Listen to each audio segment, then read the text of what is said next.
16 март 2024 Кара-Балта шаары Масленица майрамы Гүлжан эже куттуктап коебуз.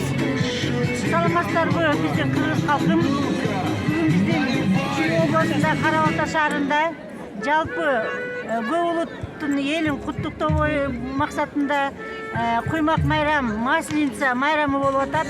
Масленица майрамында көп улуттуу эл келип, көңүл ачып, эс алышып, өздөрүнө жакшы маанай тартып баарыңыздарды куймак каймак майрам менен куймаймак менен куттуктайм.